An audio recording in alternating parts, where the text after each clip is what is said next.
Sveiki sugrįžę čia vėl į mūsų studiją. Aš priminsiu, kad prieš reklamą gavo Bart.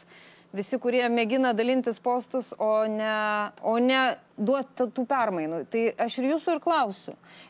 Ir aš dairausi iš tikrųjų į Liną Balsį, kaip į tą žmogų, kuris gali prognozuoti ateitį. Tai kaip elgsis, kaip šitoj vietoj tu gali. Tai, atsiprašau, jūs galite. Todėl, kad tai yra Dalios Grybauskaitės. Kokį žaidimą jinai žais? Ar jinai parodė tai žodeliais ir tuo, kad pakvietė konkrečias dvi partijas pasišnekėti, ko jinai nori toje koalicijoje? Labai sunku dabar taip iš anksto ir labai greitai analizuoti, bet aš manau, kad kol kas tų žodelių buvo per mažai. Bet kai kurie tokie faktai, kaip tarkim, galima iš netiesioginių požymių kažką bandyti išburti.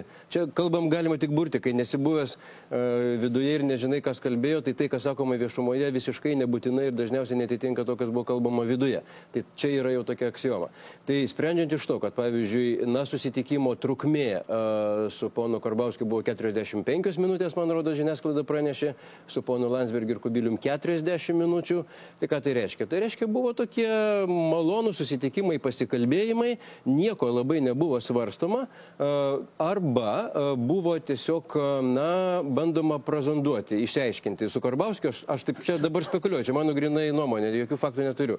Galbūt buvo bandoma pranešti tam tikrą žinią, išsiaiškinti, ar jisai bus paklusnus ar nepaklusnus, nes nepamirškim, čia kartais sakoma, prezidentė yra angažuota kaip konservatorių rėmėja ir gerbėja. Nebūtinai ir ne visada. Prezidentė, aišku, labai myli konservatorius, jie ją taip pat, bet jai svarbiausia, kad būtų silpnas Seimas arba paklusnus Seimas. Tai šiuo atveju, kai valstiečiai gavo tokią daugumą, tai, silpnu turbūt jau jis nebus, nes jeigu padarys sėkmingą koaliciją, bus tvirta. Tada reikia galvoti, kaip padaryti, kad jis būtų klusnus. Tai aš manau, kad šiandien galbūt ponas Karbauskis gavo tam tikrų minčių pamastymui, nes į paklausimą, ar prezidentė jūs palaikė, jis pasakė, beveik absoliučiai. Ką tai gali reikšti, nes per tokį trumpą laiką neapsvarstysi koalicijų, neapsvarstysi ministrų kandidatūrų, nieko. Tai kodėl jis tai pasakė? 45 minutės tai yra nuo to, kai atėjo, labą dieną, dar palaukė, dar paskui atnešė kavos, apie orą ir taip toliau, įspūdžiai. To realaus, konstruktyvaus pokalbio galėjo būti kokios 10-15 minučių. Per tas prezidentė, aš taip manau, galėjo išsakyti savo tam tikras, pageidavimus arba medžiagą pamastymui. Gerai, Linai, ar yra galimybė, o su konservatoriais turbūt suvoki, ar gali prezidentė, ar jinai yra tik ryžtinga, kad jinai, jeigu jai nepatiks tai, kas vyksta, ar nesudarys, ta prasme, kad varytų iki išankstinių rinkimų. Nepatvirtins, ministro vieno, ministro kito. Nenorėčiau tikėti, koks būtų tikslas jai taip daryti. Reikia gerbti pirmas dalykas. Žiūrėkit, kolegos. Apie išankstinius rinkimus šnekėjot, ko ne kiekvienas iš jūsų prieš šitą. Bet aš tai nemanau, kad čia būtų prezidentės interesas. Aš manau, kad čia yra truputėlį atmosferos skaitinimas iš tų pusių. Čia derybinė tokia pozicija. Derybinių pozicijų į viešumą išmetimas, tai yra stiprinimas derybinių pozicijų. Daugiau nieko. Kad prezidentė būtų už išankstinius rinkimus, nemanau, nes tai, aš sakau, jai reikia paklusnaus ir silpno Seimo, bet ne išankstinių rinkimų. Aš norėčiau replikuoti Germolinui, čia toks būrimas iš kavos tirščių, bet kita vertus, o ką čia reikėtų iš vis burti? Tai yra natūralus dalykas. Dvi partijos, kurios laimėjo rinkimus, valstiečiai pirmi, mes antri, prezidentė, aišku, pasikvietė pakalbėti vieną partiją, kita partija, nieko nebuvo. Prezidentė labai aiškiai turi savo nuomonę. Jeigu, pavyzdžiui, būdavo ten kita partija, tai būdavo pranešama. Aš manau, kad mes nebūtume laimėję antros vietos, o būtume ten treti, ketvirti, mūsų nebūtų turbūt pasikvietus. Tai yra dvi partijos. Kažkas tai laimė rinkimus pagal konstituciją formuoja vyriausybę. Iš mūsų dviejų galima suformuoti stabilią daugumą, tai bet kuris tiek rinkėjas, tiek prezidentė, bet kuris pilietis tą mato. Šitoje vietoje noriu paklausti, ponia Vagnoriau. Kai mes kalbam apie konservatorius kaip apie atsinaujinusią partiją, čia atrodo, mes tada pamirštam 96-uosius, kada jūs atėjot, su lygiai tokiu, kiek jūs tada laimėjot? 68. 68 balsus jūs paėmėt. Tada net aš atsimenu, maksimų šitie maišeliai buvo su kregždutėm, kurios nešė permainos. Bet ar tas... Kaip ten po to vystosi visas tas reikalas? Mes atėjom tuo metu su programų paketu, jeigu atsimena, ten buvo tikrai daug programų ir jos buvo įgyvendintos. Bet grįžtant prie dabartinės situacijos, yra rinkimai pasibaigė, kalbėti apie tai, kas kaltas, nebėra jokios prasmės, kampanija jau pasibaigė, reikia užmiršti tuos. Mums yra klausimas, kas įvyko ir kokios valdžios galim tikėtis. Kas įvyko? Rinkimus laimėjo valstiečiai ir konservatoriai. Bet nepaisant to, visuomenė... Nėra tokios partijos, yra valstiečių partija, yra konservatorių partija. Visuomenė ištiko lengvas šokas. tą mes nenorim, bet iš tikrųjų taip yra. Taip. Ne dėl to, kad valstiečiai laimėjo. Ne dėl to, kad antroje vietoje konservatoriai. Bet dėl to, kad mes nežinom, kas ateina į Seimą. Taip. Didelės dalies mes nepažįstam. Aš neskau, kad jie blogi. Jie galbūt ir bus geresni negu buvę Seimo nariai. Bet visuomeniai nepasitikėjams. Antras, visiems, ne tik verslo aplinkai, bet ir žmonėms neaiški pati programa. Kokios bus programos. Šiaip reikia pripažinti vieną, kad rinkimo kampanijoje konkuravo ne programos. Ir bent jau ne permainų programos. Konkuravo retorika. Graži retorika, kai kuriais atvejais labai nuostabi, labai sėkminga būtų, bet nebuvo programų konkurencijai. Jeigu, aišku, buvo kai kurių vertybių pasisakymą dėl vertybių, bet, pažiūrėjau, alkoholio ten ribojimas ar santykiai vienos lyties asmenų, tai nėra programa. Tai yra tik tai išsakymas savo pozicijų. Dėl to aš nematau kliuvinių. Sumažinti mokytojų per pusę visai... Jo, bet tai nėra permainų. Ar įsivaizduokit, ar įvedus alkoholio monopolį mes pagerinsim pajamas ir proveržį padarysim. Ne tam esmė, ne šitie dalykai lemia. Ekonomika ir finansai. Bet jeigu galima replikuoti, nes jūs pasakėte dėl programų. Tai ekspertai įvertino mūsų, beje, valstiečių žaliųjų programas kaip vienas iš rimčiausiai paruoštų. Tai aš nematau problemos. Tai jūs dabar sakot, kad nėra programų. Tai jos yra labai rimtos. Galbūt, bet nekonkuravo viešai erdvėje. Dėl to aš nematau jokių kliūčių partijoms susitarti. Iki to laiko buvo tik retorika. Ir nematau jokios kliūčios, pažiūrėjau, susitarti valstiečiams ir konservatoriams. Programai visi rado Prašom nekalbėti papildomai. Nėra jokių esminių programinių skirtumų. Pažiūrėjau, dėl vienos lyties santykių. Ten galim ir 20 metų spręsti klausimą, netrukdau programą. Arba dėl alkoholio monopolį. Jei kažkas Lietuvoje tą darytų, ar vaistinį monopolį. Pone Veryga, jūs 100 metų lauksit dėl alkoholio monopolio? Žinot, iš tikrųjų labai įdomu klausytis, sakot, smulkmenos. Ką reiškia smulkmena? Žinot, žmonės labai daug kas balsavo dėl tų smulkmenų, nes tai yra nesmulkmena, tai yra viena iš didžiausių problemų. Ir žinot, mes su kolegom, kai bendravom, kaip tik po rinkimų, tai tiesiog šnekėjom, ar jūs sako, jūs galėjote įsivaizduoti prieš 10 metų, kad partijos laimėjusios dėrėsis dėl koalicijų, turėdamos galvoj tą klausimą kaip vieną iš esminių, dėl kurių reikia susitart. Tai yra svarbu. Tai mes nevadinkim to smulkmenom, nes tai yra labai rimti dalykai, nuo kurių priklauso ir socialinė daugybė problemų. Ir, žinot, ekonomika, taip, aš nesu ekonomistas, bet, žinot, jeigu nėra žmonių, tai ir ekonomikos tada nebereikia, nes jeigu nebėra gyventojų, visi yra sergantis ir prasipylė, tai ir ekonomika nefunkcionuoja. Aš nesutikčiau. Alkoholio monopolis ir išgydyti. Apie alkoholio monopolį aš jaučiu, mes turėsim tiek dar laidų, nes čia toksai tiek interesų užkabinantis. Ne monopolio esmė. Esmė yra ta, kad žmonės Lietuvoje per daug geria ir dėl to kalta. Mums svarbu. Ir šitoje vietoje mes apie alkoholį nebekalbam, duodam žodį žiūrovui. Labas vakaras. Labas vakaras, prašom įsiterpti į mūsų pokalbį, nes mes tuoj išgydysim jūs nuo alkoholizmo. Labas vakaras, Rūtelė. Labas vakaras. Skambinu iš Kauno, taip pavadinto didelio kaimo. Taip. Visi žino, kiek metų kokino elektoratas Kaunas buvo. Bet ne apie tai. Šiandieną internete Kubilius pareiškęs, kad tie visi, kurie balsavo už valstiečių žaliuosius, prilygsta Šustausko rinkimams. Tai čia be komentarų. Antras dalykas. Kol juodasis kardinolas Kubilius nešios portfeliuką paskui Gabrielių, niekados konservatoriai nelaimės rinkimų, bent jau Kaune. Tai garantuoju. Ačiū už dėmesį. Labą naktį. Ačiū Jums labai. Va tas... Replika buvo, mes kalbame apie konservatorius, kurie laimėjo. Jie nieko nelaimėjo. Opozicijui būdami turėjo tiek pat balsų, dabar gavo tokį pat pasitikėjimą. Aš dabar norėčiau pašnekinti Tomą Baranauską. Tomai, absoliutus pralaimėjimas. Jūs internete paskelbėte tokį dalyką, kad pasveikinot Lietuvą, kuri išsiveržė iš švytuoklės. Jūs esat ne koks nors jau ne diletantas, jūs esat mokslininkas. Kodėl jūs taip pasakėt vis dėlto? Šį kartą, ne tada, kai darbo partija, ne tada, kai dar kažkas, bet dabar. Kodėl jūs šitą situaciją išskyrėt? Na, iš tikrųjų, aš manau, kad dabar galbūt ateityje šitie 2016 metai istorijos vadovėliuose bus įrašyti kaip posovietinės epochos pabaiga, dėl to, kad visa politinė Lietuvos sistema iki šiol gyvavo tom sąlygom, kurios susiklostė sovietinės epochos pabaigoje. Tai yra iš pradžių kovojo tarpusavį Sąjūdis ir komunistų partija, paskui jų įpėdiniai, ten socialdemokratai ir vadinami konservatoriai. Ir visą laiką pagrindinė kova, nepaisant to, kad buvo dar ir kitų partijų, pagrindinė kova vyko tarp tų dviejų partijų. Dabar pirmą kartą mes matom į politinę areną ne kaip kokią pagalbinę, ne kaip kokią satelitinę partiją, o kaip laimėjusią partiją, įsiveržiančią visiškai naują partiją. Ir, sakyčiau, čia yra partija, atsiprašau, kurią Kazimiera Danutė Prunskienė įkūrė. Tai nereikia. Taip, 20 metų. Bus valdžioj.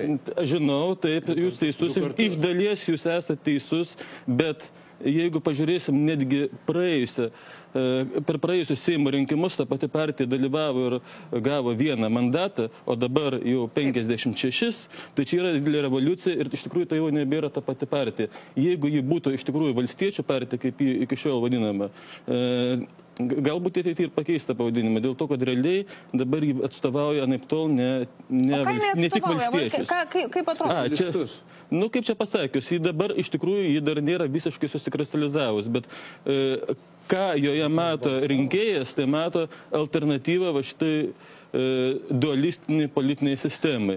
Bet tai ar nesujudins tai valstybės pamatų? Ar tikrai čia yra iš tikrųjų tai yra labai savalaikis poslinkis. Labai savalaikis poslinkis, mes panašius poslinkis matome, tarkim, ir Vengrijoje, kur atsiranda tikrai jėga, kuri reaguoja į dabarties problemas. Iš tikrųjų dabar dalis ir elektorato ir iki šiol mato šitą problemą, kad reikia kovoti sąjūdžiu su LKP.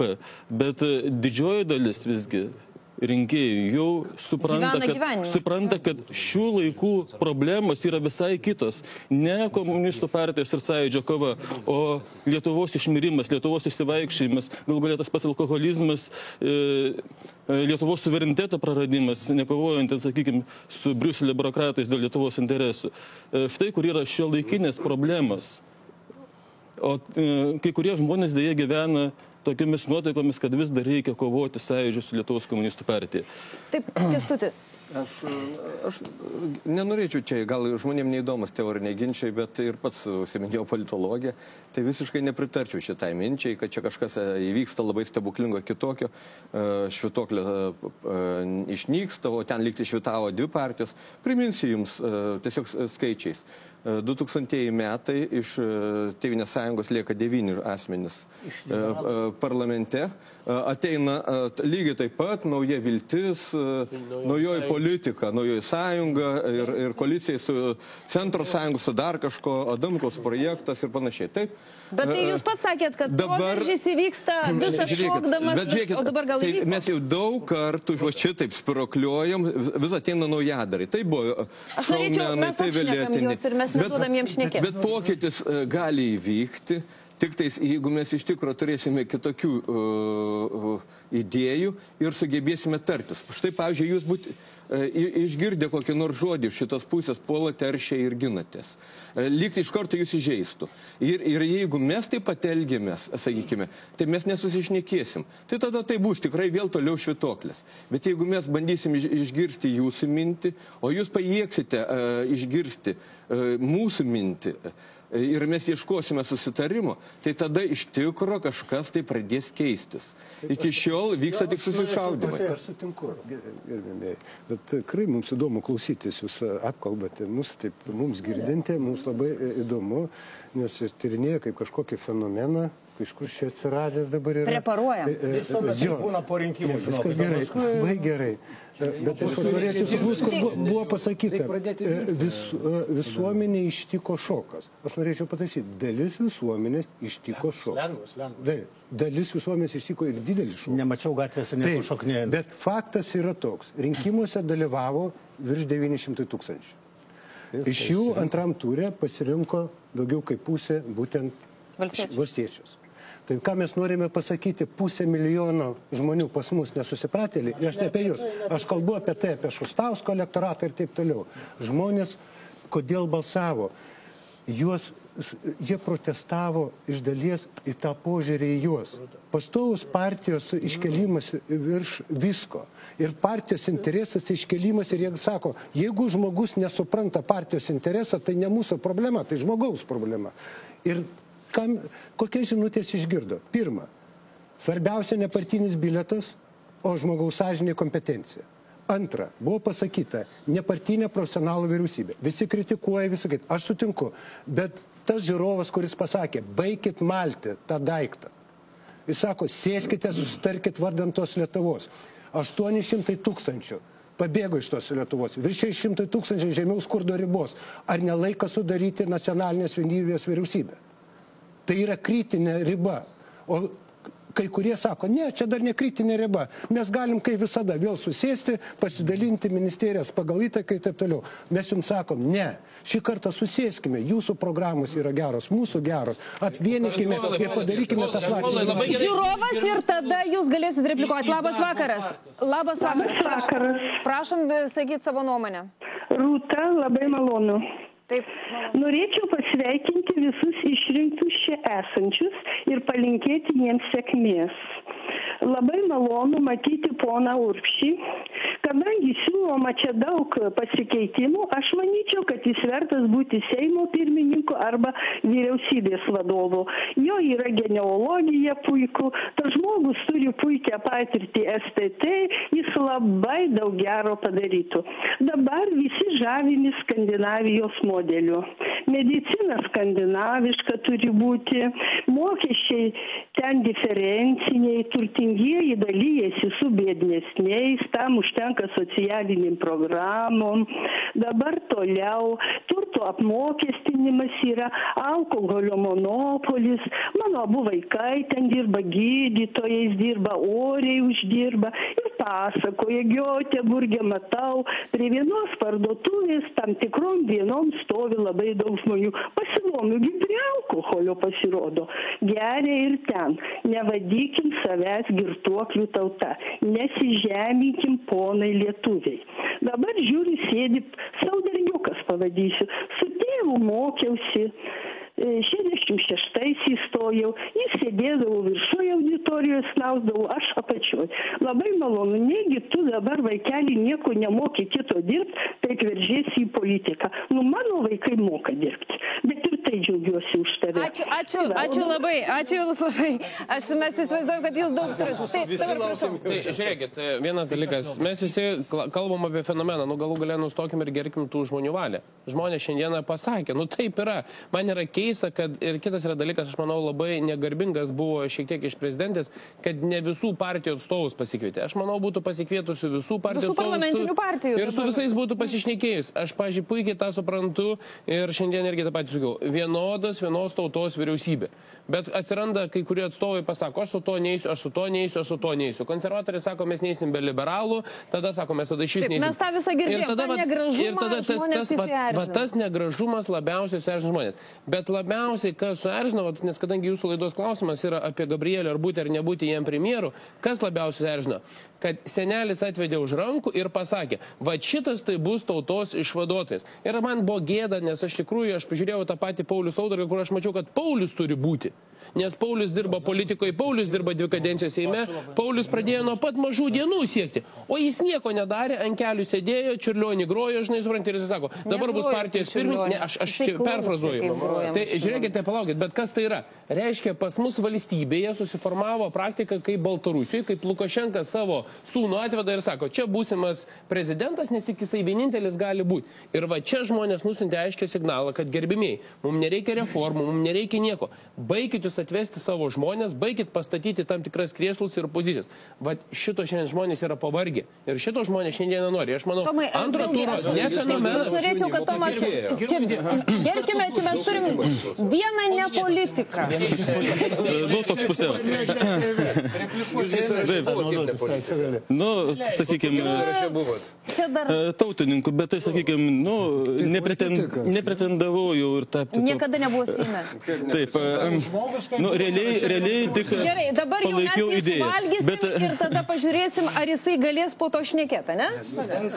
Gerai, gal duodam pirmą pašnekėti? Na, aš manyčiau, kad monarchistinis toks valdžios paveldimo principas iš tikrųjų yra tokia archaiško konservatyvizmo bruožas, bet dėja iš konservatorių konservatyvizmo tik tai tas ir beliko, nes labai daug kur kitur reiškiasi elementarus liberalizmas ir man net nesuprantama, kodėl egzistuoja tos 2 partijos, liberalų sąjūdis ir Tėvynės sąjunga, kai sąžiningai, jeigu prisistatytų rinkėjams, jie turėtų susijungti vieną ir vadintis liberalais. Nu, bent jau pagal vadovybės veiksmus. Aišku, ten dar yra užsilikę eilinių narių, kurie yra ir konservatyvūs, ir krikščionys demokratai, bet ne jie muzika. Nu taip, jūs, Pauliau, pavyzdžiui, manyčiau, esat vienas iš jų, bet iš tikrųjų muzika užsako tie, kas yra partijos viršūnė. Ir jeigu, sakykime, pirmininkas pasako, kad jis remia homoseksualų partnerystės, tai yra žymiai svarbiau negu tai, kad kažkas partijos apačioje to neremia. Tai... Ne, čia truputėlį jūs kitės. Tai dabar jau, gerbiama Rūta, galiu atsakyti, ne? Tai jau 3 gavom strėlės, dabar jau reikia visiems atsišaudyti. Iš tikrųjų, tai aš pakalbėsiu teigiamai. Tai, ką sako gerbiamas Paulius Urbšys, tai girdžiu tarsi kalbėtume mes patys, nes iš tikrųjų mes ruošiam savo programą kaip planą atliepianti pagrindinės problemas. Aš visiškai sutinku. Lietuvoje yra didelė bėda. Tai yra alkoholizmas, tai yra socialinė atskirtis, tai yra skurdas ir mes lygiai taip pat turim ir programą, ir komandą, ir profesionalus pasiruošusius tą spręsti. Tai yra buvo pagrindinė mūsų rinkimų mintis. Jie lieka ir po rinkimų, ir, ta prasme, kolegos... Bet kai jūs gaunat valdžią, atsitinka priešingai. Tai dabar galima aš pabaigsiu. Todėl mes iš tikrųjų girdim jūs, kaip ir prisijungsiu prie gerbiamo Kęstučio Masiulio, išgirstim vieni kitus, nustokim bartis, susėskim prie dėrybų stalo, iš tikrųjų koalicija gali būti plati, o tai bus tik gerai Lietuvai ir nėra čia jokio šoko. Rinkėjas nori stabilios valdžios, kuri turėtų mandatą daryti tas permainas. Nes vat, jūs vėlgi sakote, konservatoriai, mūsų frakcijai bus radikalus atsinaujinimas. Iš tikrųjų, jeigu jūs pažiūrėsit, kaip rinkėjai sureitingavo, tai yra ateina labai didelė dalis naujų žmonių. Į visą Seimą ateina 77. Ne, tai jūs socialdemokratus pasižiūrėkit sąrašą. Ne, tai socialdemokratai iš viso jie taip prakišo, kad labai nemažai. Tai vat ten ir ieškokite. Aš tiesiog norėčiau pasakyti, gerbiamas kolega, kad nereikia konservatorių prileisti prie valdžios. Jūsų siekiai yra išties, tai yra vilkas avies kailyje. Kai jūs atėjote į valdžią, energetika praskolinta iki 24 metų, energetikos projektai, finansai iki 22 metų, paskolos, kiek turėsi milijardų mokėti. Aš tai siūlau, kad negalima konservatorių prileisti prie valdžios. Paskui jūsų idėjas, tai kaip prie Iš karto mes šitą ir išspręsim po trumputės pertraukos. Ypač apie energetiką. Ne, palauk, trumputės pertraukos. Ne, jau nebegalim. Profesoriau, nebegalim. Trumpa pertrauka.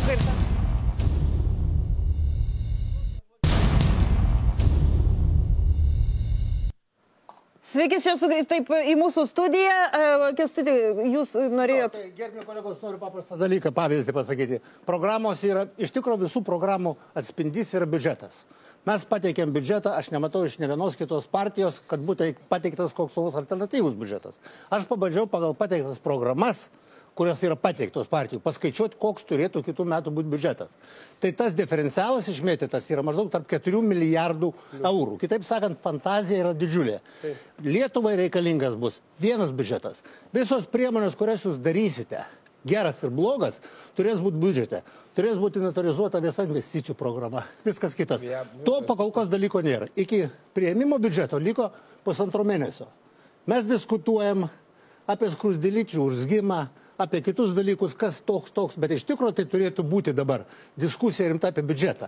Ir tie programinės nuostatos, kurios iš tikrųjų lemia žmonės, lemia biudžetą, lemia biudžetus atskirų socialinius, savivaldybių biudžetus, lemia mokesčius, lemia kitus dalykus, sodras ir taip toliau, pensijas.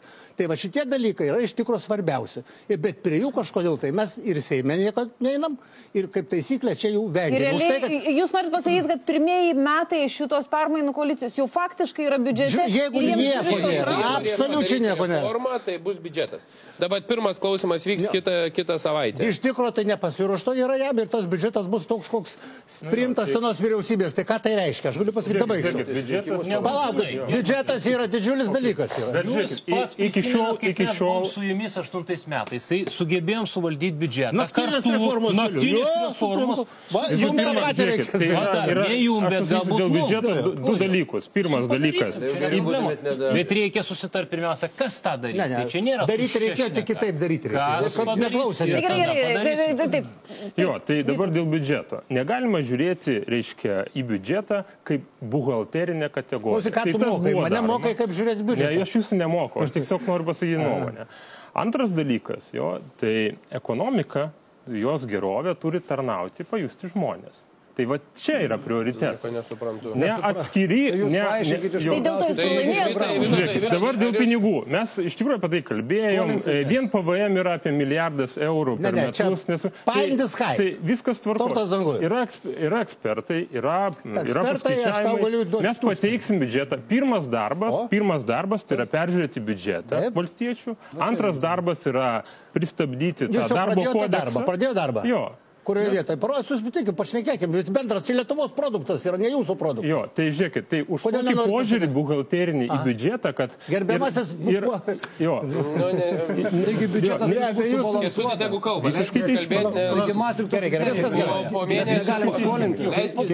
Gerai, vietoje jūs matot, kad jie, pavyzdžiui, gerai, paprastas dalykas, jūs sakot, pasakė šito viešų pirkimų komisijos pirmininkė, kad kiek yra pavagiama iš tų viešų pirkimų. Vien ten galima pripjovus jau pensininkams pensijas. Rūta, vien viešieji pirkimai, kurie vyksta žemės ūkio įsigijant techniką, tai yra apie 150 milijonų. Tai galite įsivaizduoti, kas šiuo metu užsiminėja žemės ūkio techniką, pardavimų ir prekybą. Ir jums turėsite atsakymą savo laidoje, ar nuoga tiesa, ar tyrimas, ar koks, turėsite 6-7 laidas į priekį. Tai žiūrėkit, baigit šios dalykus net. Pansito, tai aš tikrai siūlau, jeigu jau turit projektą, ateikit, yra kitą trečiadienį pirmas svarstymas. Dėkit ant stalo, jau jūs pradžią darykit, nes tai yra labai svarbus dokumentas. Pavyzdžiui, mes sakom, didinsit pensiją 40 eurų. Ar žinot, kiek jums reikės papildomai biudžetą pinigų? Kartu jau girdžiu profesoriaus sakymas, mes stabdysim alkoholio, didinsim akcizus ir panašiai. Tai neįmanoma padaryti. Dabar svarbu. Aš manau, kad jie ant stalo padėsti. Klausimas lieka, kas prie stalo sėdės, Migiau. Tai mes gal grįžtam prie stalo, ta prasme, kad jūs sugebėtumėt padaryti, kad permainų nebūtų, tai aš suprantu. Bet ar įmanomos jos? Bus partijų kova tokia nevirs viešų svarstymų, diskusija ir debatais konstruktyviais. Tol bus iš tikro skirtingi biudžetai, skirtingas matymas ir Lietuvai nuo to geriau nebus. Iš karto žinau, kad permainos būtų, bet numatom, turite numatyti žingsnius. Jeigu dabar naujai išrinktieji, reiškia valstiečiai, gavę daugumą, dabar šiuo metu viešai diskutuotų ir bartųsi, tarkim, gerąją prasme, bartųsi su konservatoriais dėl biudžeto, aš labai žavėčiausi. Dabar jie barasi dėl asmenybių. Kubilių imsim, tą patraukite, na, homoseksualistas, ar tas ar mes kaip tik kviečiame. Va čia yra. Tai nekviečiat, jūs pasikeitėte tik 2 partijas. Be abejo, 2 partijas, nes mums netinka lagaminėliai. Taip, mums netinka vagymas iš biudžeto, tai tas mums netinka. Mes pakvietėme partijas, kurios šiandien žmonės patikėjo, reiškia. Žiūrėkite, krašto apsaugos sako. Prie geriausių, dabar jūs patylėsit, o Bakas pabaigs mintį. Nes jūs iššokote čia. Žiūrėkit, ką pasakė. Pone Žemaitaiti, čia aš esu. Taip, prašau. Pratęsti mintį. Toliau. Tai aš noriu pasakyti, kad šiandien žmonės pasitikėjo iš esmės 3 partijom. Tai yra tikrai patyrusios partijos. 2 iš jų turi problemų šiek tiek su praeitim, ta prasme, kad jaunų žmonių, naujos kartos politikų, už kuriuos yra atidavę žmonės balsus, kol kas nepaleidžia, reiškia, galbūt steigėjai, gimdytojai, nežinau, kaip juos pavadinti. Bet nusiraminsim ir jeigu šitų partijų lyderiai ir žmonės, kurie juose yra, tikrai nori pokyčių, tikrai yra atsakingi prieš savo rinkėjus, tai jie neleis jokių ir nei pirmalaikių Seimo rinkimų, o tiesiog sės prie stalo, atsilieps į šitą pakvietimą, padės ant stalo, reiškia, savo kažkokias principinės nuostatas ir mes labai lengvai susitarsim. Jeigu bus tuo spekuliuojama ir, pavyzdžiui, norima bus jau ruoštis dar kitiems Seimo rinkimams ar savivaldos rinkimams, be abejo yra labai patogu, reiškia, klijuoti etiketės ir panašiai, bet yra nekonstruktyvu. Tiesiog jūs šiuo atveju išduosite žmonės, kurie suteikia mandatus. O kalbant apie tuos, kurias nepakvietėm, taip, liberalų nepakvietėm, nes vertybės yra skirtingos. Kokios biudžeto vertybės skirtingos? Prie ko biudžetas? Valstybės taip, bet mes norėtumėm išgirsti dabar žiūrovą. Labas vakaras. Prašom prasimušti pro šitą politikų. Labas vakaras. Taip. Sveiki, norėčiau užduoti klausimą žaliesiems, kurie vis kartoja, kad vienas iš svarbiausių darbų atėjusi valdžiai tai taisyti priimtą darbo kodeksą. Bet tuo pačiu jie šiandien visą dieną girdžiu kalba, kad jiem sutinka dirbti ir su socdemais valdančioje koalicijai. Kaip jūs įsivaizduojate šituo klausimu, įmanoma susitarti su socdemais ir praktiškai panaikinti priimtą darbo kodeksą? Taip, aš noriu atsakyti, nes iš tikrųjų socdemai matosi atsikvošė. Jie prisimena, kad vis dėlto jinai partija, kuri jiems svarbiausias yra žmogus ir socialinis teisingumas. Po darbo kodekso priėmimo būtent socialdemokratai pradėjo siūlyti pataisas, praktiškai analogiškas kai kuriom, kur buvo pasiūlyta su prezidentės veto, kad vis dėlto tą darbo kodeksą priartinti prie socialinio teisingumo. Aš manau, kad mes, būdami koalicija, sutarė dėl pačio principo, kad darbo kodeksą padaryti socialiai teisingą, mes tą pagreitį socialdemokratų, virtimai socialdemokratus padarytume. Dėl biudžeto, ką aš norėčiau atsakyti, jūs labai taip protingai kalbate, bet kažkodėl tai vis dėlto po Seimo rinkimų visų pirma yra pagrindinis uždavinys suformuoti politinę valią. Politinę valią, kad būtų galima, reiškia, daryti sprendimus. Aš sutinku apie tai, kad lygiagrečiai reikia žiūrėti biudžeto, jisai bus žiūrima, bet taip, kad reikalauti iš mūsų dabar, kai jau Seimas tik tai prieš savaitę gavo biudžetą, kad mes galėtume jau ateiti su pasiūlymais, sutikite, tai nėra sąžininga. Bet jeigu jūs savo ruoštų, turėdami tą didelę patirtį, kurią jūs demonstruojate, atkreiptume dėmesį į kai kuriuos dalykus svarstymo metu, tikrai tai būtų labai šaunu. Bet faktas yra toks, kad tos problemos, kurios dabar yra, tikrai yra labai svarbios. Ir biudžetas, ir politinės koalicijos sudarimas. Bet man atrodo, jeigu mes jau keliame Valstiečių ir Žaliųjų sąjungos sąrašą jau pirmą dieną tokius reikalavimus, kad mes galėtume atsakyti visus klausimus, tai būtų nesažininga. Ir jūs neatsakytumėte tuos klausimus. Aš norėčiau dabar, jeigu galima, mano klausimas. Aš norėčiau jūsų paklausti, ponia Veryga. Viena vertus, rinkėjai labai kritikavo tą pasidalinimą vyriausybės kvotomis. Čia tavo ministerija, išsidalinimą ministerijų ir niekas nelenda į niekieno daržą. Ir lyg tai jūs kalbėjot, kad taip daugiau nebus. Kita vertus, aš berods šiandien išgirdau iš pono Karbauskio, kad užsienio reikalų ministerija ir kraštos prezidentinė. Taip, čia bus ir krašto apsaugos jos bus prezidentinės. Kaip jūs šitos dalykus suderinsit? Krašto apsaugos ministerija suvalgo liūto dalį biudžeto ir ten yra prasidėję viešieji pirkimai, kurie yra neprižiūrimi. Ten tikrai ne liūto dalis. Kritikuojami. 650 milijonų. Taip. Liūto dalis eina socialiniai apsaugai, sveikatai. ir švietimui.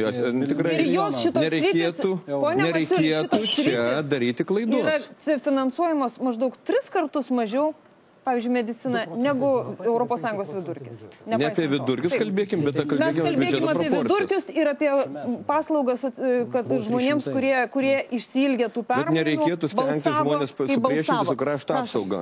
Tai yra tikrai nepirmaujantis sritis mūsų biudžeto sandarai. Niekas nepriešina. Aš tiesiog sakau, švietimui daugiau, sveikatos apsaugai daugiau, socialinė. Pone Masiuli, mano klausimas buvo, ar jie atiduoda, ar jie vėl dalina ministerijas, kaip ir jūs dalindavotės? O galima paklausti, kas tada už aukštus atsakys tokiu atveju, jeigu atiduosit jūs galite nebenukreipinėti kalbos į savo ten tą visą. Jūs galite atsakyti, kaip bus dalinamas? Žiūrėkit, aš galvoju, dėl to žmonės ir yra pikti, kad viskas vyksta taip, kaip čia ir vyksta. Visi šneka, niekas neklauso, neleidžiama net pasakyti. Tai aš galvoju, kad šiemet yra vienas iš tokių pirmųjų pavyzdžių, kai nebuvo prisigėrus pirmą naktį ir dalinamasi. Ir turbūt kai kam čia toks pasiutimas ir ima, kad yra iš pradžių kalbamas apie esminius dalykus ir tik paskui yra kalbama apie žmonės. Dabar dėl ministro, aš galvoju, yra vėlgi protinga praktika. Jūsgi būsit sveikatos apsaugos ministras? Žinot, jeigu taip nuspręs, gal ir būsim, jeigu iš tikrųjų tai bus suformuota, bet aš manau, kad yra labai protinga praktika pristatyti kandidatus ir pasakyti žmonėm, kas būtų, jeigu būtų. Jeigu žmonės išsakytų pasitikėjimą tai politiniai jėgai, kas būtų tie žmonės, kurie būtų siūlomi į ministrus ir tada žmonės jau balsuoja ne tik už galimus žmonės jau pabalsavo, parlamento narius, bet ir žinodami, kas ten yra siūloma. O dėl tų paminėtųjų susiričių, tai vėlgi yra tam tikra logika ir aš manau, kad yra visai nenormalu, kad kaip dabar, kur prezidentė yra atsakinga už tas sritis, yra su ją nesikalbama, visiškai nebendraujama, taip kaip buvo dabar su krašto apsaugos ministerija. Tai yra visur logika ir buvo bendraujama. Rūta, aš vieną klausimą, žiūrėkit, dabar patikslinkit, nes aš prieš 3 savaitės dalyvaudamas diskusijose, debatuose su jūsų lyderiais, buvo pasakę, kad Seimo nariai negalės būti ministrų. Dabar iš Rūtos išgirdu, kad Veryga yra Seimo narys ir jis jau siūlomas į ministrus. Tai jūs padėsit mandatą? Nes man pasakyti, žinokit, aš nebesusigaudau tose dalykuose, nes vieną savaitę aš vieną gaunu informaciją, jūsų debatuose kitą. Tai kaip ir iš tikrųjų, nes aiškiai buvo pasakyta, kad bus... Laukit normaliau debatų. Ne, tai ar jūs galite, aš kalbu, ką pasakė jūsų lyderis. Jūsų lyderis pasakė, kad Seimo narys negali būti ministru. Ir tai pasakė... Pone Žemaitaitį visi girdėjo, prašom atsakyti. Tai aš klausiu, ar jie laikos tos nuomonės? Iš tikrųjų, tai buvo pasakyta. Tai yra viena iš siekiamybių, bet tam, kad padaryti, mes turime aiškiai ruošti ir įstatymus. Taip yra pasakyta, kad... Tai leidžia įstatymai dabar daryti. Kas dabar leidžia? Viktoras Uspaskichas padėjo mandatą ir išėjo ūkio ministrų dirbti. Mes turime 4 ministrus patirtį, kurie buvo Lietuvoje. Aš kalbu apie tai, kad šiai dienai buvo įsakyta pats principas, kad to reikia siekti. Ir man atrodo, mes prie šito prieisime. Ne, bet žiūrėkit, tai dar tik tai toje laidoje pasakykite. Jūs esate 3 Seimo nariai, jūs irgi laikysite... Pone Žemaitaitį, klausinėju aš. Tai, Rūta, tai klausimą. Gerai, tai aš ir klausiu, tai jūs atsitraukėt nuo šitos nuostatos? Bet konkretų atsakymą taip arba ne? Ne, niekas nesitraukė. Jau kad atsitraukėt. Tai neatsitraukėt, tai vienu žodžiu, Seimo nariai negalės būti ministrais. Paklausykite. Žmonės patikėjo mums 56 mandatus. Jų trūksta tam, kad formuoti daugumą. Mums reikalingi partneriai. Taip. Mes sėsime ir apie tai kalbėsime. Yra įvairių variantų. Kaip būsimiem partneriam, aš galima klausimą. Pats principas yra... Kaip būsimiem galimiem koalicijos partneriam. Neims konservatorių. Sekundėlė, jūs kiti. Jūs tie kiti. Jūs kaip vaikų darželį. Tai va dėl tų kitų norėjau paklausti. Pirmą kartą išgirdau gerbiamą Povilą Urbšį taip gražiai apie socialdemokratų šiandien atsiliepiant, kad štai, jie būktai suspėjo, taisyti pradėjo tą darbo kodeksą. Nespėjo. Sekundėlę, leiskit man pabaigti. Gerai. Tai kodėl, reiškės, vėlgi, kalbėjimas tam tikra prasme dviprasmiškas, nes jūs sakot, kad pasitikėjimo mandatas permainoms. Jūsų, ten visą krūvą žmonių, naujų visiškai Seime nebuvusių. Ir jūs sakot, kad vieną ranką jūs derate su Tėvynės sąjunga Lietuvos krikščionių demokratais, kur pas mus tikrai didelė dalis frakcijos yra atsinaujinusi, pirmininkas nuos taip toliau. Ir kita ranka jūs derate su socialdemokratais. Bet jis atsiveda Kubilių. Vienas Kubilius dabar blogas, toliau Razmo klausimas. Ir kiek pas jūs yra naujų žmonių frakcijai? Ar nors vienas yra iš vis naujas? Išrinktas. Tai nei vieno nėra naujas. Tai apie ką jūs kalbat? Koks čia atsinaujinimas? Gal apie kodeksą pakalbam, ką? Tai gal apie atsinaujinimą pakalbam. Aš uždaviau klausimą apie atsinaujinimą. Demokratai vienas kitam konkuruoja dėl vietos šalia jūsų. Ne šį kartą aš jūsų klausiu apie atsinaujinimą. Labai paprastai. Mes užleisim vietą konservatoriams, liksim opozicijai. Prašau, jeigu jie tai veržėsi. Jis neleidžia. Dėl darbo kodekso aš noriu priminti, tą dieną, kai buvo priminėjimas darbo kodeksas, tai užbalsavo ir socialdemokratai, ir dalis konservatorių. Aha, tai yra trys už, kokie. Palaukit. Frakcijos valia buvo 11 už, 3 prieš, o visi kiti susilaikė. Tai va, ir mes padėsime ir jums prisiminti socialinį teisingumą. Ne 11, prašau, neiškreipti skaičių, tikrai. Na gerai, dabar muštinės baigės yra dar vienas. Leiskite atsakyti. Mes nesiderėm nei su jumis, nei su socialdemokratais. Kaip tik rytoj vyks konsultaciniai pokalbiai dėl dėrybų. Nes gal jūs neperžengsite savo partinio intereso eilinį kartą ir mes negalėsime kalbėti apie plačią koaliciją. Mes paprasčiausiai dar norime sužinoti, ar jūs pribrendę būtent tam žingsniui. Kad prieš darant ekonominius dalykus reikalinga turėti politinę valią. Tai aš tik pasakysiu seną taisyklę, kad politinė valia, jinai nėra dalybų objektas. Konstitucija skirias, jeigu tu jas pasiemi, arba tu neturi. Jeigu tu jų neėmi, tai kas nors kitas pasiėmė. Tai vat klausimas taip, ar jūs pasimsite dabar tas daugumos, tas galias, kurios jums priklauso. Tai bus pagrindinis klausimas įgyvendinimo visų programų. Bijau, kad šis sudėtingas klausimas bus. Ačiū. Nes dar vienas dalykas yra, ponas Karbauskis žadėjo grąžinti svorio centrą valstybės ten, kur ten konstitucijoje parašyta. Į Seimą. Į Seimą. Bet jau dabar, jau 2 ministerijas, jūs jau dar nepradėjot dėrybų, jau 2 ministerijas atidavė. Ką reiškia, o tai kaip galima kalbėti, mes, žinot, dabar... 2 sritis - užsienio politikos ir krašto gynybos. Tai yra gynybos. ministerijos, tai yra įgyvendinantis dalykai. Nuo to svorio, siekis perkelti svorio centrą, jisai nesikeičia. Mūsų tikslas yra, kad geriausi politikai, geriausi lyderiai, lyderystė būtų Seime, kad Seimas neaptarnautų ministerijų ir vyriausybių, kaip buvo iki šiol. Tai vat, jeigu kolegom, kurie mes tarsi pakvietėm, iš tikrųjų jie atsinaujino, tai jie tą turės progą įrodyti. Nes kol kas yra atsinaujinimas buvo prieš rinkimus. Po rinkimų nėra aišku. Nėra aišku, ar socialdemokratai padarė išvadas dėl darbo kodekso, kurio šiaip jau sukėlė grėsmę milijonui darbuotojų. Neaišku, ar konservatoriai iš tikrųjų tas jaunimo veide nėra tik forma. Ta prasme, ar jie turi turinį. Tai vat mes čia apie tai dar kalbėsime. Žiūrovas labai norėtų apie senąją nomenklatūrą, man atrodo, pašnekėti. Labas vakaras. Labas vakaras, įsiterpkit, prašom. Labas vakaras. Čia gerokai siaudė. Klausantis gerbiamų dalyvių laidos, iš tikrųjų, krenta į akis labai tokios, sakykime, 2 akivaizdžios vietos. Pirmoji tai yra tai, tiesą prisistatysiu, kad esu iš tikrųjų iš liberalų elektorato ir šių rinkimų metu balsavau už liberalus.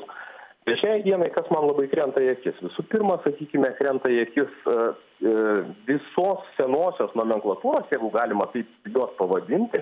Aš jai priskirčiau visus politikus, arba daugumoje, sakykime, pastaruosius ten 8 ar 12 metų buvusius valdžioje, sakykime, buvusias valdžioje partijas. Tam tikra desperacija ir mėginimas apsiginti. Tam tikras bauginimas, sakykime, naujosios politinės jėgos, kaip čia bus blogai, kaip čia bus sunku ir kaip čia iš tikrųjų viskas sudėtinga yra padaryti. Nors vėlgi iškyla nemažai klausimų, koks yra rezultatas, kaip jiems patiems sekėsi tai padaryti. Ir turbūt antroji vieta tai yra tai, kad, kaip ir minėjau, balsavau už liberalus, bet šiai dienai iš tikrųjų norėčiau tokią, sakykime, pastabą išsakyti liberalams apie tai, kad ta partija, kuri turėjo tokį žiaurų negatyvą iš tikrųjų prieš rinkimus, patys abejojo ar peržengs 5 procentų barjerą, dabar labai stipriai kelia sparnus, labai stipriai pradeda, sakykime, kelti tam tikras sąlygas, neisim su tais, sakykime, kam tauta patikėjo tam tikrą, sakykime, kiekį mandatų. Tai aš gal sakyčiau, kad laikas būtų nežiūrėti savo dalies, o pradėti galvoti, ką galima padaryti Lietuvos žmonėms. Bet ar tai yra įmanoma? Va, tai ir yra klausimas. Pone Veryga, jūs dabar pirmą kartą atsidūrėte, ne, tokiuose batalijose, susitarimas dėl susitarimo ir finale visi klausinėja bileką vidury sakinio ir susitart nesigauna. Susitarsit ar ne? Vis tiek reikės. Ne, tai ne pirmą kartą tokiose gal batalijose pirmą kartą, bet man jos matytos ir puikiai pažįstamos. Tai aš galvoju, kad vėlgi žmonėm ir šitas yra atsibodę, va, tos batalijos, tai nesibaigiantis ginčai. Ir aš nežinau, kada mes nusiraminsim, ramiai atsisėdę pradėsim šnekėtis, kada mes išmoksim iš viso kalbėti, klausyti, o ne pult, rėkti vienas per kitą. Iš tikrųjų trūksta tos diskusijos dvasios, tai aš galvoju, kad mes neišvengiamai susišnekėsim, kitaip negali būti. Aš manau, kad tu labai teisingai pasakė, bet noriu priminti, kad Amerika net nesusišneka šiuo laikotarpiu. Aš manau, vieną labai trumpą remarką. Iš tikrųjų, jūs labai gerai apie ministerijas viską sakėte. Ir dalinimas iš tikrųjų labai blogas dalykas. Aš labai gerai pažįstu, mano draugas yra Estijos premjeras. Aš mačiau, mes su juo važinėjom po visur. Žinot, ką jis tai padarė? Jie naikina visas ministerijas. Jie palieka tik tai ministrą pirmininką, vicepremjerą ir sekretorius. Gynybai, sveikatai ir tam. Per pusę sumažina aparatą, sumažina kitus dalykus. Tas ginklas, kurį jūs galėjote sąlyginai, kurią mes turėtum naudoti visi. Nes ministrą kokį be pastatysi, nugalės interesai, žinokit. Problemai, jūs nerasite tokio žmogaus. Tai jūs pritartumėte tokiam modeliui? Aš kaip tik už tokį modelį visą laiką sakau. Palaukit, gerbiamasis, bet reikia pirmą, aš daug ką sakiau ir valiutos ir kitus, ką dalintis. Man irgi tekė yra stažuotis Estijoje, tai Estija pradeda ne nuo ministerijų, Estija pradeda nuo uždavinių. Nuo uždavinių. Pavyzdžiui, Estija nusprendė 2000 metais modernizuoti viešąjį sektorių ir tą padarė. Ministerijos yra tik priemonė, įrankis. Gali būti viena ministerija, gali būti dvi. Ir tai šiandien mūsų uždaviniai yra trys. Tai yra atskirtis socialinė ir skurdas, tai yra demografija, taip, ir tai yra migracija. Taip. Jo, trys uždaviniai. Jeigu dėl jų sutarėme, tai tada nėra problemų susitarti dėl koalicijos. Tai ir simbolis yra gandras, tai jau čia. Bet jūs turite sprendimo būdus pasiūlyti. Jūs gavote mandatą, jūs turite sprendimo būdus. Kalbėkime apie patį algoritmą ir aprūpinimą pinigais. Mes šią kryptim dirbome visą kadenciją. Jūs ir nešat šiek tiek destrukcijos. Jūs sakote, per 100 dienų padarysime. Aš norėčiau pono Skardžiaus paklausti ir kviečiau jį čia dėl vienos pamokos, kurią socdemai, man atrodo, turėjo išmokti, bent jau kiti, kurie stebėjo jų kančias 4 metus, turėjo suprasti. Žmonės, kai rinko socialdemokratus prieš 4 metus, jie irgi tikėjosi, kad po konservatorių bus tos skriaudos socialinės, jos sumokėtos, tarsi, pensininkai atgaus pensijas. Kad tai, kas buvo, kaip jūs vadinate, išvogta, bus asmeninė atsakomybė tų, kurie taip darė. Bet jūs nieko šito nepadarėte. Ir ponas Skardžius, pavyzdžiui, tyrinėjo SGD terminalo tą visą reikalą ir faktiškai buvo suėstas savų. Galima, aš pasakysiu. Šitų partnerių. Jūs galite pasakyti, taip, galiu. Patarti jiems, ar įmanoma taip imti ir padaryti koaliciją iš tų, kurie atėjo į Seimą ir nenueiti į kompromisus, kurie sunaikins bet kokią... Gerbiama Rūta, mes kalbame apie keletą dalykų. Emigracija. Taip, tai mes nutraukėme visus ekonominius santykius, ką dabar ir siūlo Jūs į klausimą galite atsakyti? Taip, aš atsakau. Retorika, būtent su užsienio politikos retorika neleidžia mūsų pramoniai turėti artimus kaimynus rinkas, būtent realizacijos rinkas. Taip? Tai vėlgi, ten mažina gamybą, didina emigraciją. Antras ten dalykas – energetiniai projektai ir finansiniai susitarimai. Tai yra paskolos. Kai buvo paskolinta 20 milijardų litų, mes dabar permokysim daugiau 3,5 milijardo iki 22 metų eurų. Tai yra 10 milijardų litų mes permokysim, negu galėjom ten mokėti. Tai mes būtumėm gražinę visas pensijas, kompensavę jas su 10 milijardų litų, ką turim sumokėti užsienio komerciniams bankams. Energetiniai projektai. Pažiūrėkite, kiek jie ten kainuoja mums. 1,2 milijardo iki 24 metų papildomai mes turėsime mokėti, negu kad galėjome mokėti, jeigu būtume patys pirkę laivą arba išperkamosios nuomos sutartimis. Tai mes šitą viską, tai jūs net saviškai neįtikino dėl šitą. Bet mes ir prokurorų neįtikinom. Seimas, mūsų valdančiai dauguma, dar su kai kuriais opozicijos kolegomis mes atidavėme prokuratūrai, kad iškeltus būtų bylos dėl atominės uždarimo, dėl laivo nuomos, dėl naujos atominės išvaistytų pinigų. Tai štai visi šitie projektai nuo 4 metų sėdi prokuratūroje. Kirpo juostelė. O kas neleidžia prokuratūrai? Bet palaukite, bet kirpo juostelė, palaukit, kirpo juostelė ne dėl to, kad tai yra nuoma sudaryta, kolegos, atsiprašau, kad nuoma sudaryta su Bermudais, ne dėl to kirpo, o dėl to kirpo. Mano klausimas buvo, kad nors vieną sykį, pasakykit tiesą, tiesiog liko durniaus vietoj su šitais dalykais, todėl kad darbo partija turėjo šitą savo bylą juodosios buhalterijos, visi turėjo bėdų, tvarkiečiai turėjo bėdų, ėjote į kompromisus ir žlugot kaip visiškai. Ne, mes nežlugom. Yra prokuratūra, gal pasikeitus tam prokurorui, arba kas leis prokurorui dirbti, vis dėlto bus tie įvardinti nugalėtojai. Trumpą pertrauką ir tada mes apibendrinsim vis dėlto, ar galima eiti dabar, ar yra tai baisu, jeigu, pavyzdžiui, valstiečiai nueis su konservatoriais arba su socialdemokratais. Ne? Gal jie vieni gali eiti. Nieko čia nebaisu.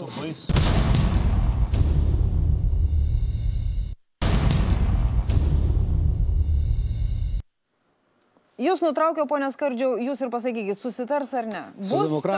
Socialdemokratai buvo pakviesti į konsultacijas, socialdemokratai šiandieną patvirtino darbo grupę ir nuo rytdienos pradeda konsultacijas. Didelių norų tikrai nedega, jeigu susitarsim, tai vertybiniu pagrindu. Linai. Aš manau, kad privalo susitarti. Tauta patikėjo didžiulį mandatą, 56 mandatai valstiečiams, 30 konservatoriams, 3, kiek ten socialdemokratams, privalo susitarti. Susitarkit, kas norit, su ko norit, kad tik būtų ta koalicija. Visi, kurie variantas apie išankstinius rinkimus galimas, bet jeigu bus iki to prieita, bus padarytas nusikaltimas Lietuvos nacionaliniam saugumui. Taip, kad atsakomybė yra valstiečių pusėje, mažiau ambicijų, mažiau laužymosi, liaudiškai tariant, daugiau konstruktyvių siūlymų. Ir viskas. Aš iš tiesų pritariu gerbiamam Linui, retai tai būna eterį, bet iš tikrųjų šį kartą pritariu, kad tauta parodė savo valią, suteikė mandatą, tikrai labai solidus yra, atsakomybės, aišku, reikalaujantis mandatas valstiečių pusėje.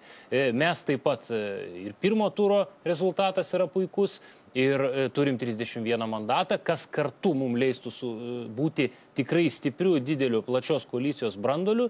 Tai konsultacijos bus pradėtos rytoj, kaip suprantu, tikrai mes taip pat esam pakviesti, iniciatyva jūsų pusėje. Tikrai manau, kad labai daug jau ir dabar yra taškų, susilietimo taškų mūsų programuose, mūsų pagrindiniuose problemose Lietuvos, kurias mes įvardinom, lygiai kaip ir jūs, socialinė atskirtis, alkoholizmas, skurdas, imigracija. Mes irgi ieškojame receptų, mes irgi konsultavome su specialistais, turim atsakymus, kartu sudėję viską į krūvą. Aš manau, mes tas problemas tikrai galime išspręsti. Tikiu, kad mums susitart turėtų pavykti. Prašom, Tomai. Aš tikiuosi, kad iš tikrųjų kokia be partija be pakliūtų į tą koaliciją, į toje koalicijoje pasidarys truputį geresnė, nes iš tikrųjų valstiečiai turi svertų atmesti labiausiai odiozinės tų partijų figūras ir iš tikrųjų tie konservatoriai, kurie galbūt patektų į tam tikrus postus koalicijoje, būtų konservatyvesni, arba tie socialdemokratai, kurie patektų į tuos postus, būtų labiau socialiai orientuoti. Tai iš tikrųjų tai yra valstiečių rankose priversti truputį pasikeisti savo partnerius ir aš to tikiuosi. Taip. Aš manau, kad pirmiausia, tai reikia ko gero padėkoti žmonėms tie, kurie išreiškė pasitikėjimą, kad išrinko į Seimą. Tikrai džiaugiuosi tiem žmonėmis, kurie Tvarkos teisingumo atstovais pasitikėjo. Ir nesvarbu, kokia bus valdančioji dauguma, nesvarbu iš tikrųjų, kokios bus jautinės, rytinės. aš manau, visi mes turime dirbti vardan tos Lietuvos. Gal tai banaliai, kas skamba, bet iš tikrųjų bus blogų sprendimų, bus gerų sprendimų. Reikia žiūrėti tai, kas yra naudinga šiandieną. Ir aš matau, kad kai kuriuose vietose bus susikirtimų, bet tikrai noriu, kad šį Seimą lydėtų sveikas protas. Ir kad būtų ramybė, įsiklausimas. Kuo labiau mes pjausimės, to kaimynai, gretimas valstybės, to džiaugsis ir plos, kad taip yra pas mus valstybėje. To aš linkėčiau, kad tai neatsitiktų. Vytautai, ar pavyks, ta prasme, nuimti tuos aštrius kampus, kurie neleidžia susitarti? Tai yra ne, pavyzdžiui, Kubiliui, ne Olekui, ne dar kažkam tai, o iš principo susitarti. Matot, žmonės balsavo už pokyčius politikoje ir matome visuose spektruose tai jo. Todėl mes neturime teisės sudaryti tokios koalicijos, kuri garantuotų tą stabilumą, jo, tą stagnaciją ir garantuotų dar vieną kadenciją nomenklatūros. Taip. Galim ir taip pavadinti. Tai iš tikrųjų valstiečiai, kurie neša tą pokyčių idėją, kuriais patikėjo žmonės, kviečia įsitraukti į pokyčius svarbiausias politinės jėgas. Ir mes labai greitai pamatysim, reiškia, kokios iš tiesų tos yra vertybės. Aš tikiu, kad partijos gerai, šitas procesas bus kiek viešas, ar kaip jūs... Be abejo, jis ir dabar yra viešas. Jis tuo ir skiriasi. Ta prasme, aš galiu rytoj nueiti į tos konsultacijas ir kampelėje sėdėti ir žiūrėti, kaip jūs tarėtės? Jūs negalėsite. O kodėl? O kodėl? O kodėl, Paulai? O kada jūs leidote dalyvauti? Jūs esat nauja vėjinėšė. Tai palaukit, iš tikrųjų yra taip, mes visi norime laikytis tam tikrų taisyklių bendravimų. Juokaujam. Tai mes deklaruojame iš tiesų vardan ko mes siekiame žmonių pasitikėjimo, tai yra daugiau nieko nėra. Tai šiandien kol kas tokias negirdim, sakysim, to tęstinumo prieš rinkiminio iš kitų kolegų, gal tokios aiškesnės žinios, pavyzdžiui, kokiasgi ten tos vertybės, reiškia, kurių mes nežinome iki šiol.